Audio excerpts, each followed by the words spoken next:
Siemano, z tej strony Wiktorial. Przez kilka ostatnich odcinków siedzieliśmy w Niemczech, dlatego opuszczamy Europę i przez jakiś czas posiedzimy sobie w Japonii. W dzisiejszym filmie opowiem wam o pewnej małej, mega popularnej mydelniczce, która jest idealną propozycją na pierwsze auto dla fanów japońskiej motoryzacji. Honda Civic szóstej generacji. Honda Civic 6 była klepana od 1995 do 2001 roku. Zastąpiła ona piątą generację Syfilisa, która moim zdaniem była trochę lepsza od swojej młodszej siostry, czy tam brata. O piątej generacji zrobiłem już film, jednak jest to film po angielsku. Zrobiłem go, aby przyciągnąć uwagę widzów z zagranicy. Dajcie mi znać, czy chcecie zobaczyć polską recenzję. Piąta generacja Civica podoba mi się o wiele bardziej, ponieważ jest ona grzeczniejsza z wyglądu, bardziej jajowata, lżejsza, bo jak powszechnie wiadomo, masa wrogiem przyspieszenia, no i posiada ona zajebistą wersję coupé, która pojawiła się w pierwszej części Szybkich i Wściekłych w scenie pościgu za ciężarówką.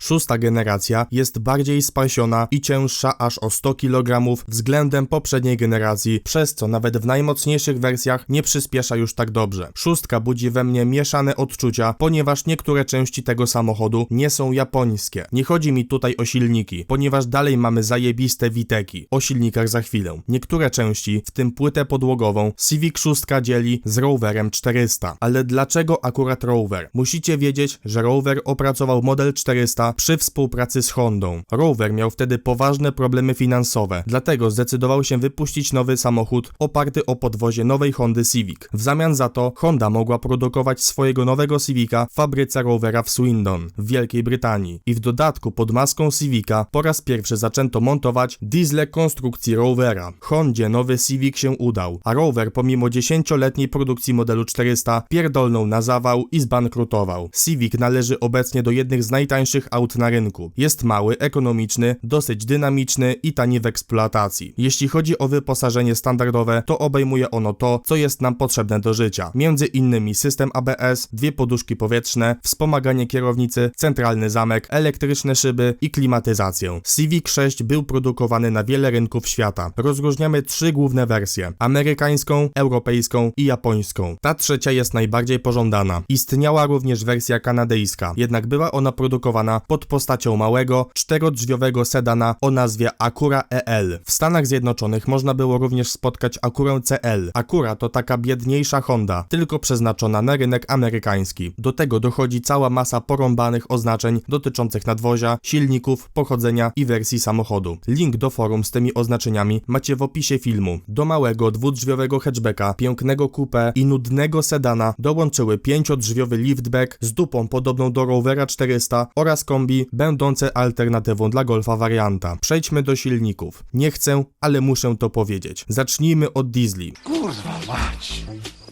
Jak można zrobić coś takiego? Najczęściej występujący u nas ropniak to 2.0 TD o mocy 105 koni. Nie jest to wzór niezawodności i na pewno nie jest tak trwały jak 1.9 TDI od Volkswagena. Większość z nich ma ogromne przebiegi, w każdej chwili trzeba się liczyć z przeprowadzeniem jakiejś naprawy, na przykład turbiny. Całe szczęście nie była to popularna jednostka, przez co mogą być problemy z diagnozami usterek i naprawami. Były jeszcze warianty o mocach 86 i 101 koni. Osobiście nie znam nikogo, kto kupiłby Civica w dieslu. Benzyniaki? Honda wyprodukowała ich w pizdu. Jest mnóstwo rozmaitych wersji z różnymi wariantami mocy na różne rynki. Dlatego powiem wam o europejskich silnikach i o kilku zagranicznych. Najsłabszą, lecz nie najgorszą jednostką jest 16-zaworowe 1.4. Przed liftingiem, czyli do 1998 roku, rozwijało moc 75 koni mechanicznych. Po 1998 roku moc zwiększono do 90 koni mechanicznych. Silnik ten występuje w wielu odmianach, najczęściej z oznaczeniem zaczynającym się na D14A lub D14Z. Do D14A można zainstalować turbinę i podnieść w nim nieco moc, nawet do 120 koni lub więcej. W tym celu trzeba dostroić silnik, zamontować wydajniejszą pompę paliwa, wtryski, mapę paliwową i ciśnienie paliwa. Prawdopodobnie zapłacicie za to drugie tyle, co za waszego Civica przy zakupie. Rzadziej spotykane jest 1.5 o mocach 90, 114 i 115 koni. Pali w trasie nawet 5 litrów na setkę dzięki zastosowanemu zastosowanemu w nim systemowi zmiennych faz rozrządu o nazwie Vitek E. Jest to odmiana Viteka dla silników z jednym wałkiem rozrządu w głowicy. Działa ona w nieco odwrotny sposób, gdzie na niskich obrotach system odcinał po jednym zaworze na cylinder i wtedy silnik nie pracował na 16 zaworach, tylko na 12, w celu oszczędzania paliwa, kiedy nie jest potrzebna pełna moc. Prawdziwa zabawa zaczyna się, kiedy mamy pod maską silnik o pojemności 1.6. Są to silniki o oznaczeniu D16. Osiągają one moc od 116 koni w wersjach bez Viteka do nawet 125 koni z Vitekiem. Te silniki są bardzo podatne na modyfikacje, szczególnie z Vitekiem. Można wycisnąć z nich 200, 250 albo i 300 koni mocy. Może nawet i więcej. Jednak potrzebna jest do tego odpowiednia wiedza, no i pieniądze na części tuningowe. Może być i tak, że chcąc dłubnąć silnik do takiej mocy, wywalicie równowartość kilku Civiców. Montowany był również silnik benzynowy 1.8 VTI o mocy 169 koni. Jest to fabrycznie sportowy silnik i to w sumie tyle, co mogę na jego temat powiedzieć. Ogólnie to wszystkie cywilne Hondy Civic 6 są zajebiste. Ich wadą jest głównie korozja, co jest raczej cechą, a nie wadą, oraz spory apetyt na olej, szczególnie w 1.4. Chciałbym jeszcze dodać, że większość egzemplarzy tego modelu, nieważne z jakim silnikiem, jest wyposażone w instalację LPG. Najczęściej silniki 1.4 są barbarzyńsko zagazowane, pomimo tego, że na benzynie i tak mało palą. W Polsce, gdyby mogli, to zagazowaliby nawet diesla. I tak jak obiecałem, opowiem wam teraz o zagranicznych, najlepszych wersjach Hondy Civic 6. generacji. Jak mniemam, to one was najbardziej interesują. Mnie w sumie też. Honda Civic Type R. Jest to chyba najbardziej znana i najbardziej rozpoznawalna wersja tej generacji, głównie za sprawą ogromnej popularności Szybkich i Wściekłych oraz popularnego w Japonii anime pod tytułem Initial D.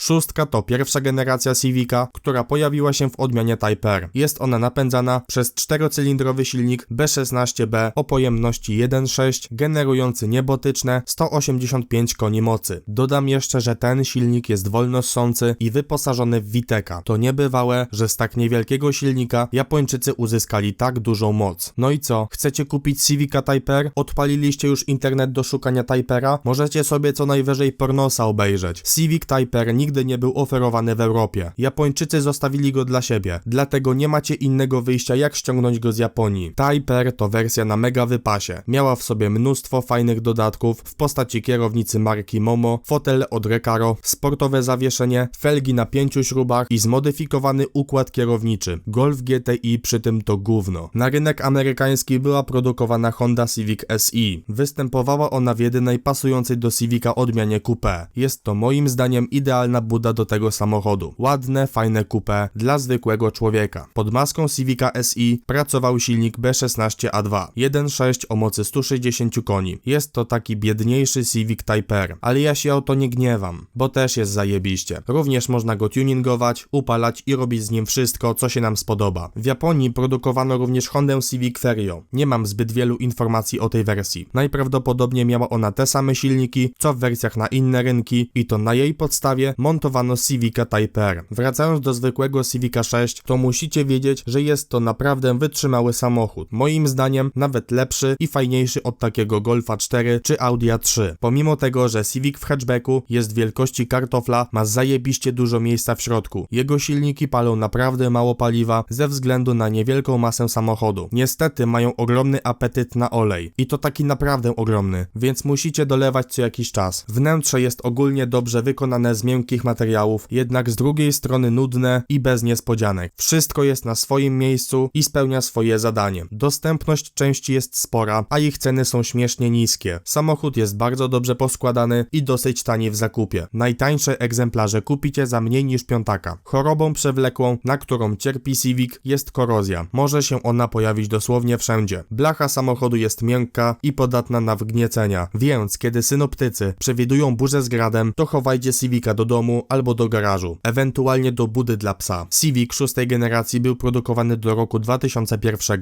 Zastąpiono go 7. generacją, która z fajnego, młodzieżowego autka ze sportowymi aspiracjami przeistoczyła się w samochód dla emerytów i starych bab. Jedynie odmiana coupé ratuje wizerunek i sportowy charakter Hondy. Dziękuję wam bardzo za uwagę. Jeśli się podobało, łapa w górę, jak nie to w dół. Zachęcam do zostawienia suba z dzwonkiem i do obejrzenia innych filmów na moim kanale. Bardzo doceniam wasze wsparcie pod moimi filmami i zawsze staram się, aby były one jak najlepsze. Do usłyszenia w następnym filmie. Cześć!